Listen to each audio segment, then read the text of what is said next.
Bună seara! O partidă grea, o partidă de luptă, pe un teren impracticabil din punctul meu de vedere. Cred că tot ce am pregătit săptămâna asta, atât noi cât și echipa adversă, n-am putut să punem în practică în condițiile acestui teren. Însă, cred eu că ambele echipe s-au adaptat cât de cât la aceste condiții. Poate chiar ei mai bine decât noi din moment ce au reușit să marcheze de 2 ori. Paradoxal, în anumite momente noi am încercat să pasăm, să jucăm la firul Elbii, care terenul nu prea te îmbia la așa ceva. Ăsta pentru mine totuși este un semn bun că echipa încearcă, chiar și în condițiile unui teren mai greu sau impracticabil să joace fotbal. Ce pot să spun? Cred că meritam mai mult de la acest joc, sincer. După aspectul jocului a fost acel penalti, după care acea fază din repriza a doua și cred că cam atât ce au fost situații mai periculoase, plus o lovitură liberă de alu, dacă nu mă înșel, al lui Omrani pe final.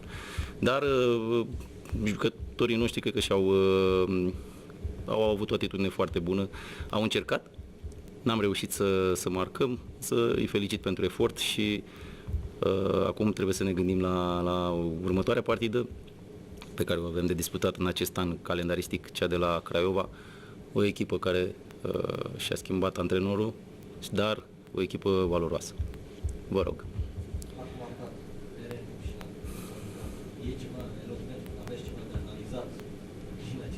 Păi tocmai, nu, asta am fi spus că ce am pregătit săptămâna asta, ce vreau să facem, cum să contracarăm jocul celor de la FCSB, n-am avut cum. Era imposibil pentru că s-a jucat marea parte a timpului cu minge lungă, mingea a doua, cine a fost mai inspirat, cine a fost mai isteț în anumite momente să câștige mingea sau să scoată o lovitură liberă sau un penalti, cum a fost cazul la prima repriză, acea echipă a câștigat. Deci nu e foarte elocvent acest joc din punct de vedere tehnico-tactic, să spun, pentru că în condițiile de joc nu au corespuns. Chiar și primele 10 minute, da. Da, asta e părerea dumneavoastră, dar totuși eu cred că FCSB-ul dispune de un lot valoros, jucători care pot intra și suplini absența uneia sau altea care intră din primul minut. Și cred că nu asta a fost problema. Ați văzut, a intrat Omrani, a dat gol. Miculescu a intrat și el a intrat destul de bine, a ținut de minge, s-a bătut destul de mult, deci consider că indiferent de schimbările care au fost făcute la echipa adversă, numele jucătorului conta, pentru că sunt jucători valoroși. Sper ca cei doi să fie în regulă, nu știu, situația lui Darius și a lui Companiu, sper ca ei să fie sănătoși.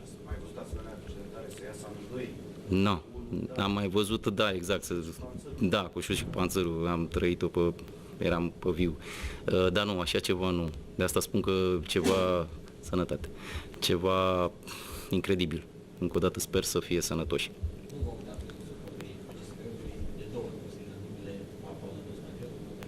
Da, le mulțumesc, apreciez, i-am respectat și respect în continuare o galerie minunată, care a dovedit că este alături de echipă și la bine și la rău și s-a văzut în momentele mai puțin bune pe care le-au traversat în perioada trecută că aportul lor a contat foarte mult și evoluția echipei a fost una din ce în ce mai bună.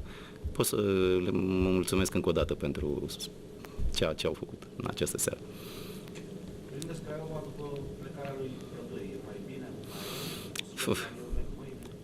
Da, e greu.